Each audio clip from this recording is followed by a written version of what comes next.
What's up, guys? I am in the busy center of Merida, Mexico, the largest city in the Yucatan province. That's the southeastern state of Mexico.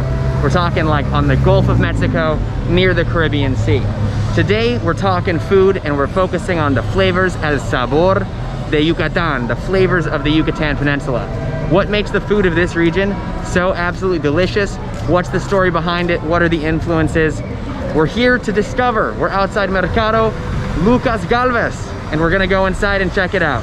Come along.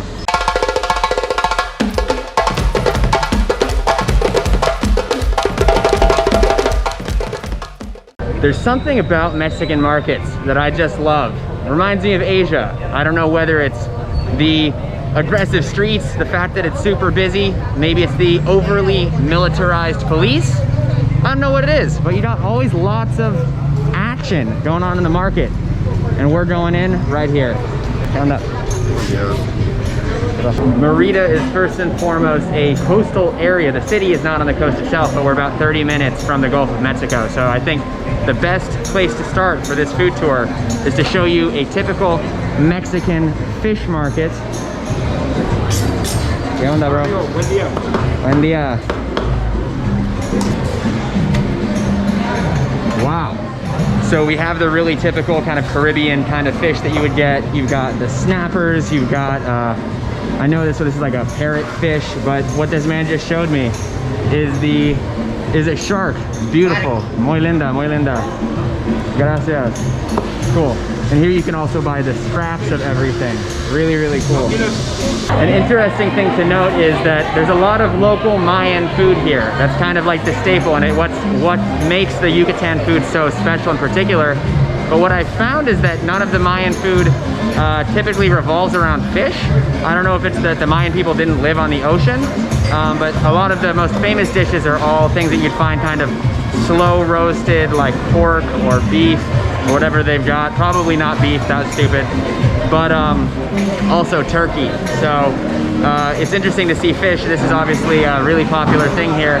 You can get various kinds of delightful fish dishes, and here they even have a roasted fish all ready to go. ¿Qué onda, bro? So to start out this food adventure, we've got the seafood mariscos kind of lady. So what she's got here is different ceviches in these jugs. Ceviches are these fish dishes where they marinate basically the fish, or they cook the fish in acid. So you've got octopus, you've got this concha? Yes. Ah, this is sea snails, mussels, shrimp, and so now she's making me a mixed cocktail, which is gonna be. So I sat down. This is the super local traditional market seafood stall. You've got, what I love here is you've got this open kind of flames. They're boiling stuff. You've got the different salsas for your ceviche. You've got this really hot, this is gonna be different kinds of hot peppers kind of as a garnish. They always give you some onions, some limon for the acid, and some cilantro. So what we've got here is cóctel de marisco. So it's a mixed cocktail. They take the ceviche kind of fish, put it in here, and then they add like a kind of a sauce, but it's also like a Bloody Mary mix to make it basically tomato flavored. This is one of my favorite, like top 5 favorite Mexican dishes, and it's something, if you ever come to Mexico, if you're ever in a Mexican restaurant, please get it. This is probably the most Mexican setting I've been in a really, really long time. You've got my friend Miguel over here, we're chatting, and we've got some loud Spanish style music, they were playing some reggaeton, but not anymore. So, how was the cocktail? You gotta give it a nice mix. I think we're gonna come in with some habaneros. Habaneros, for those of you who don't know, is a really spicy chili. Bow. All right. Hope I didn't just make a dire mistake. And let's give it a try. In a weird way, I think when we talk about Mexican food, we often think about tacos, burritos, but a lot of these kind of like typical Mexican foods that you think of are all coming from the northern part of Mexico. So the south is all about really spicy sauces, it's all about seafood, and these are really important factors that make Mexican food so diverse. There is no such thing as Mexican food. There's regional cuisine. You get beautiful things like this. There's some sea snail in here. If you've never had sea snail, it's amazing. The guy I was just sitting next to invited me to eat dinner at his house. He says he makes a great salsa verde beef, which would be kind of like this green chili beef situation. Absolutely awesome. So now we're walking through Mercado Lucas Galvez, and we're on the search for more food. You'll notice that this is the problem pretty much everywhere, but the majority of markets these days are just kind of shut. Although people are open selling jewelry, these guys buying gold and silver don't have any gold and silver. Do not have one thing. Just like they have in Asia, the markets here in Mexico are always kind of like separated by what they're vending or what they're selling. So for example, those people are all selling jewelry. Now you have kind of the more religious type artifacts and the more general things, and then we'll go to the food section. It's very creepy. For my audience who saw me traveling in the Middle East, in Turkey, in East Turkey, I found the most unique story I've heard in a long time. The lady who owns this shop is from, well, she's Mexican, but she grew up in Arkansas. She said she had an old friend who used to supply her with food stuff, and they were calling it kibi. So I asked, is that a Mayan word? She says, no, it's not a Mayan word. It comes from Arabic. And she's trying to explain to me what it is. And she has a little box of the kibi. And I was like, oh my God, this is Lebanese kibbeh. Apparently in Merida, they have a decent sized community of Arabic immigrants. And they're selling kibbeh, a Lebanese dish, in a super hyper traditional Mexican market. The world is super crazy sometimes.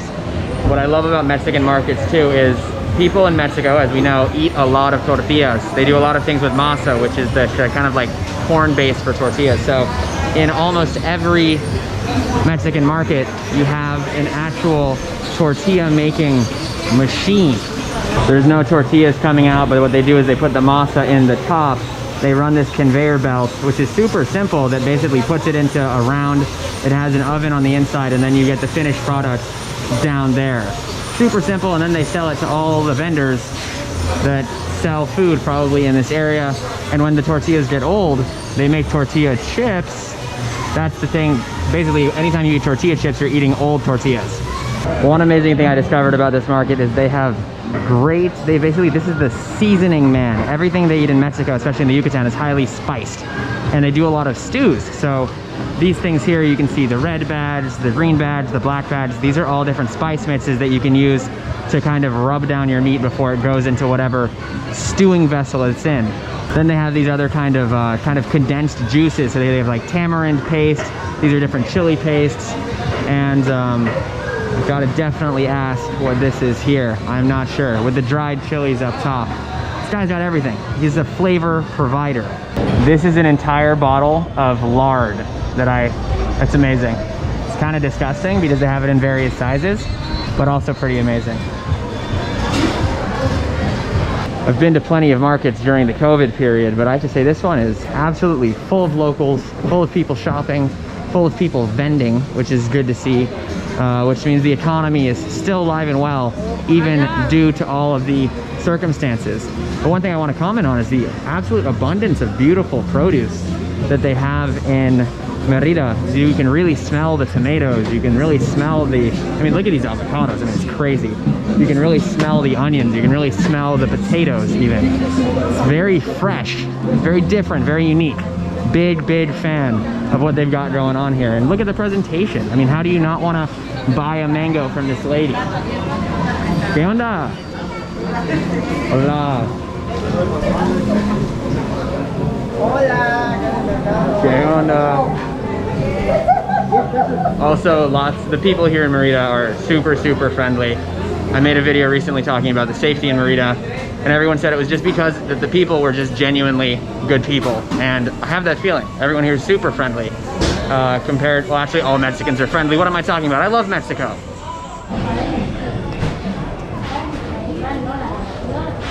The next thing we have to try with Yucatecan food, Yucatano food, I'm not sure how you say it. This is a salbute. So this is gonna be a puffed and fried kind of tortilla fritter that they topped with turkey. You can see here, they've got these beautiful pickled onions, these red pickled onions, and a piece of avocado. Top it up with a little salsa, salchicha bao. I mean, how could that be bad? We're gonna pick you guys up with me. With regards to tortillas or things you can make out of masa in Mexico, I like to compare it with Italian pasta. You know, you can make a lot of different pasta shapes all with the same dough, and you can cook it a lot of different ways, get a lot of different dishes, things that are good for certain meats, things that are good for certain cheeses. So, in Mexico, that's the exact same thing. A lot of the dishes are different solely based on the fact that the dough is shaped in a different way, cooked in a different way, fried versus cooked on a plancha, made into a tamale. So all the preparations are different, but you're kind of working with the same base ingredients, which is why you get something called a salbute, which is different than a panucho, which is different than a tortilla, which is different than a sope, which is different than a gringa. So it's there's lots of different options for you. But the good news, when in Mexico, all of it's pretty damn good. Woo! Their salsas are spicy in the Yucatan, man. Oh, it's like habanero or nothing here.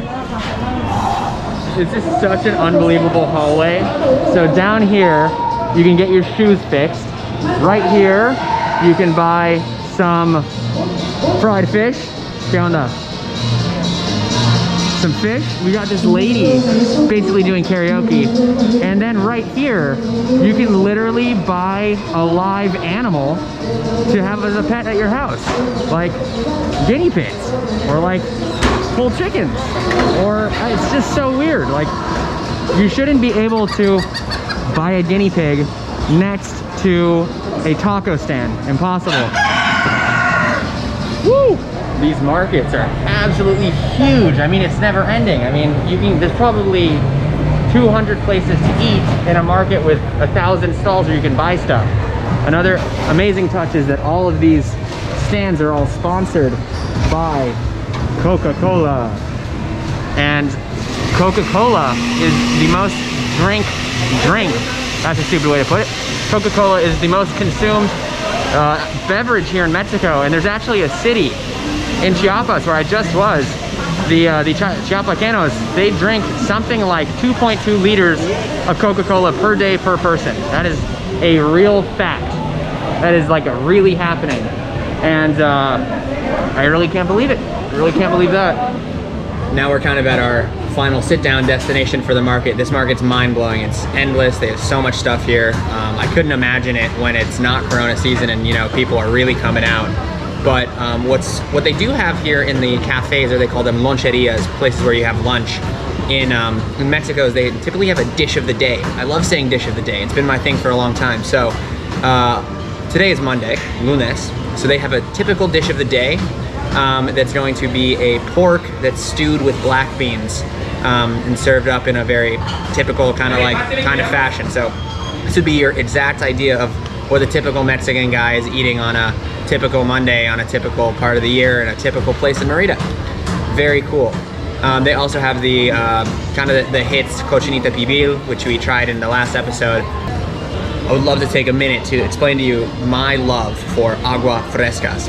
Agua frescas are amazing fruit drinks. Basically, they take fruit, they blend it with water, they add sugar. It's amazing. And then they have horchata, which if you've never had horchata, is a delicious drink. It's basically like rice pudding that they blend and serve over ice. It has this kind of, you know, kind of neutral rice flavor, vanilla, and some cinnamon, and it is so refreshing. If you've never had horchata, the next time you're at a Mexican restaurant, you have to try it. So you can see the portions that they're giving here. So here we've got, this is the pork with the black beans. It's really beautiful. We got some nice, it's nice and roasted, stewed over long periods of time. Nice sauce. These are probably beans, you know, that are not coming out of a can. The omnipresent stack of, you know, 9 million tortillas, gotta have that. Rice, and the, you know, the melange of flavors. It's the same thing as Asia. You gotta build your flavors, and you also have salsa here. It's striking to see the similarities between Latin America and Southeast Asia, because it's all about building your flavors. It's giving you a nice base and then letting the artist create his creation. Wonderful. So what I imagine a typical Yucatecan man or woman would do, they take their tortilla. It's nice. I mean, the lady's like making these right here. Incredible. I would take a piece of this beautiful pork, get some beans on there. I'm gonna go for a little radish, and I'm gonna go for a little onion.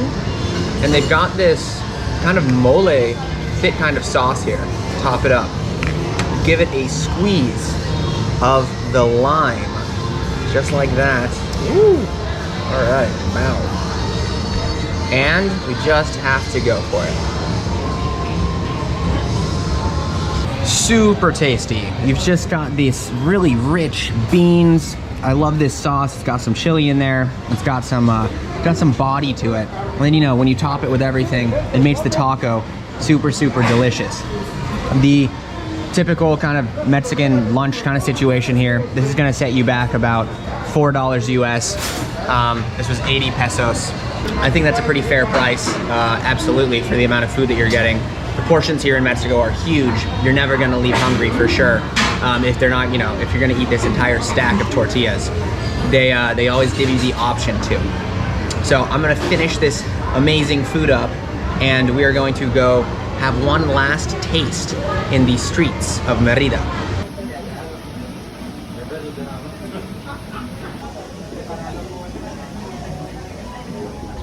With the sun setting on the same day. Yes, I'm wearing a different shirt, and yes, I do have a nice new haircut. Thanks for noticing. I had to wait for this. I had to wait until like 5 p.m. to have the Marquesita. So this is a Marquesita. You saw how it was made. They put chocolate, like Nutella, and cheese in it. That was the most traditional thing. That's what they said was traditional. So the question is, how does this taste? Let's see. I'm wearing one of those chin diapers. Let's do it. It's like, you want to hate it, but you can't hate it because Nutella tastes good on everything. And the cheese actually has more flavor than I thought it was gonna have. It tastes kind of like an Emmentaler or Havarti. It's got a little bit of like Swiss cheese, you know. It's got a little bitterness in it, is my point. So with this super crispy exterior, it's not a crepe, it's really like a cookie. And with the Nutella, that is a nice little snack. So this is the street food, or what you can find in markets, the food tour of the Yucatan in Merida. Amazing food all over this place. The food in southern Mexico is just unreal. So when you're, you know, when you're opting for your next Mexican experience, like in a restaurant, maybe skip the tacos, maybe skip the burrito, try something new, try something interesting. There's so much amazing food to be had. Thank you guys for watching, and cheers to you from Merida, Mexico. Hasta luego.